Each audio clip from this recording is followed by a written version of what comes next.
ሰላም እንዴት ናችሁ ውድ ቤተሰቦቼ? እኔ በጣም ደህና ነኝ። እናንተም በያላችሁበት ሰላም ጤና እንድትሆኑልኝ የሁል ጊዜ ምኞቴ ነው።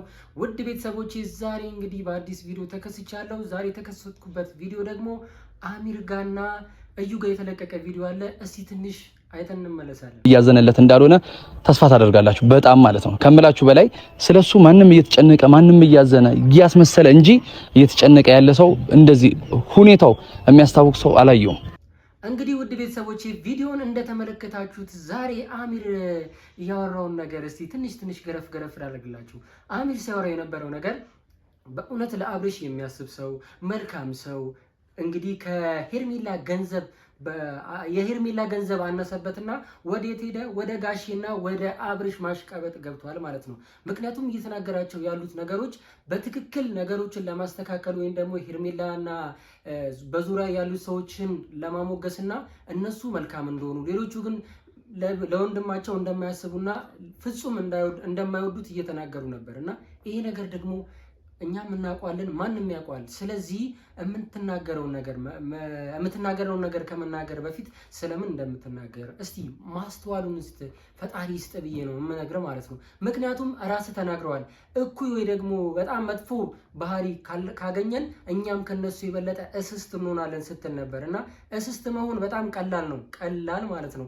እውነትም እስስት እንደነበርክ መልካም ነገር እንደማሰራ በትክክል ዛሬ ደግሞ ራስህ የተናገርከው ነገር ነው እና የተናገርከውን ደግሞ እስቲ ኑረው። አንተ በጣም ጥሩ ሰው እንደሆንክ ነው ራስን የገለጽከው። እስቲ ከተናገርካቸው ነገሮች አንዱን ነገር ልንገርህ። በጣም እንደምትወደው አብርሽን እና ፋዘር ጋር መሄዱ ደግሞ በጣም ትክክል ነው ብለህ ያወራ ነው መጀመሪያ ማለት ነው። አንተ ስላልክ ወይ አንተ ስለተናገርክ ሳይሆን እነሱ መጀመሪያ ላይ ያሰቡበት መንገድ ትክክል ስለሆነ ነው ፋዘሩ ጋር የሄደው። ምክንያቱም ማለት ነው አንተ ስታደርግ የነበረው በድብቅ ከሄርሜላ ጋር ገንዘብ ተከፍሎ እነዚህ ነገሮች ነበር ሲሰራ የነበረው የተንኮል መንገዶች ማለት ነው። ግን ስለተደረሰብህና ገንዘብን ስለተቀነሰብህ ዛሬ ምን ስትል ነበረ? ሄርሜላን እንግዲህ ስትወቅሳት ነበረ። በተለያዩ መንገዶች እየሄድሽ እሱን ለማግኘት እየሞከርሽ ነው፣ ይሄ ነገር ይቅርብሽ ምናምን ብለህ ስትመክራት ነበረ። አይ አይደለ? ምን ሆነሃል ደግሞ?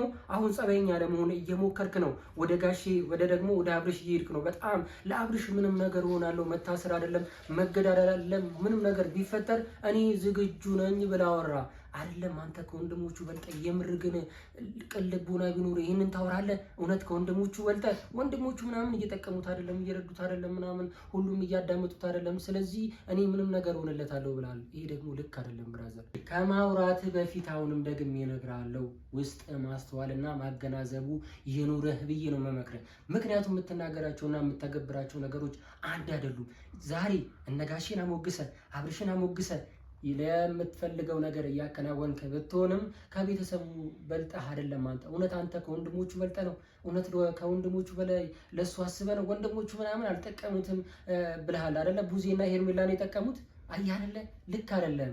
መጀመሪያ ለምትናገረው ነገር ልክ አለመሆኑን ቼክ አድርግ እሺ። ቡዜም ሆነ ሄርሜላ ምንም የጠቀሙት ነገር የለም። በህይወቱ ላይ መጥተው ስንክሳር ነው እንጂ የሆኑበት እሷ ከመጣች በኋላ ነው ልጁ ደስታውን ያጣው፣ ከቤተሰቡ የራቀው፣ ከሚስቱና ከልጁ የራቀው። ስለዚህ አንተ ለምትናገረው ነገር ለከት ይኑር። አንተ ከወንድሞቹ አትበልጥም፣ አንተ ከእህቱ አትበልጥም፣ አንተ ከማንም አትበልጥም። መጀመሪያ አንተ ለራስህ ኑሩና ስለሌላ ሰው ታወራለህ። መጀመሪያ አንተ ኖረሃል። እውነት ገንዘብ አጥሮን አሁን ወዳና አብርሽና ጋሼ ሄድከው ሄርሜላን ለመውቀስ የመጣኸው አይደለ? ልክ አይደለም። እንዲታይልህ ቪዲዮ እንዲታይልህ ብቻ የምትፈልገውን ነገር አትናገር፣ አታሽቃብጥ። ይሄ ደግሞ ከወንድ የሚጠበቅ ነገር አይደለም። ወንድ ልጅ አያሽቃብጥም። መቆም ካለበት አላማ ላይ መቆም ከፈለገ የሚፈልገውን ነገር ያወራል እንጂ እንዲዛ የሚል ባህሪ የወንድ ልጅ ባህሪ አይደለም። እንደገና ደግሞ ማለት ነው በእዩ ቪዲዮ የተለቀቀ ነበረ። እሱ ቪዲዮ ላይ ደግሞ ከተለቀቀው ባስ የሚባል ሰው መጥቶ ነበረ። እኔ በሄርሜላ ዙሪያ የሚመጡ ሰዎች እንዳለ ማለት ነው አሁንም ደጋግሜ እናገራለሁ፣ ጤነኛ አይደሉም። የአእምሮ መቃወስ፣ ትልቅ የአእምሮ መቃወስ አለባቸው። ምክንያቱም እሱም ሲናገረው መጥቶ ከተናገራቸው ነገሮች አንዱ ነገር ልንገራችሁ። ልጁ ጸበል ቦታ አልወሰዳችሁትም ሲባል ምንድን ነው ያለው? ከጸበል ቦታ የበለጠ ምን ሐኪም ሳይካትሪስት ምናምን ቢያዩ ይሻላል ብለህ ተናግራል። እውነት አንተ ሃይማኖት ካለ የምር አእምሮ የሚሰራ ከሆነና የምታስብ ከሆነ ከሃይማኖት በልጦ ከጸበል በልጦ ነው ሳይካትሪስትና ዶክተር የሚያክመው? አየህ አይደለ? መጀመሪያ አንተ መታከም አለብህ። ንግግር አትችል። ለምትናገራቸው ቡዜን ነው በቃ አጥንት የመጣው ቡዜ ምንድነው? ሰው ሲናገር አትናገሩ፣ እኔ ነኝ ፈራጩ፣ እኔ ነኝ ቆራጩ ነው የምትለው አይደለ? ልክ አንተም ዛሬ ስታደርግ የነበረው እነሱን ለማዳመጥ የእነሱን ነገር ለመረዳት ሳይሆን አንተ የምትፈልገውና የተላክበትን ነገር ብቻ ነው ለማውራት የመጣው፣ ተልእኮውን ብቻ ለመፈጸም። ይሄ ደግሞ ይኸውልህ በሰውኛ አስተሳሰብ የሚሆን ነገር አይደለም።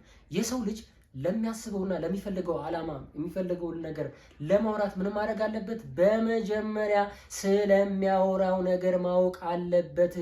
ይኸውልህ ሄርሜላ ሚስቱ ሳትሆን ውሽማው ነች። ሚስቱ ማነች? ሩታ ብቻ ነች። ስለዚህ ሚስትና ልጅ ያለው ሰው ጋር አሁን ዛሬ መታችሁ ስለ ሄርሜላ ጥሩነት ማውራት አትችልም። ሄርሜላ ምን ብታረግልህ ነው ጥሩ ያልካት? እሺ ሩታንስ ምን ባታረግልህ ነው መጥፎ ያልካት? ስለዚህ ያለ አይደለም አንተም እንደነ አሚር በገንዘብ ተገዝተ ነው እንጂ የምር ስለ አብርሽ አስበ አይደለም የመጣው። እውነት አንተ ጭንቅላት ቢሰራና ስለምትናገረው ነገር ብታቅ አሁን የምር ከሩታ የበለጠ ሄርሜላ ለአብርሽ ተጠቅሟለች፣ ጥሩ ሰው ነች ብለህ ታወራለህ? ጥሩነት በእንዲህ ነው እንዴ? ውሽማ ሆኖ መጥቶ የሰውን ትዳር መበጥበጥ ነው ጥሩነት?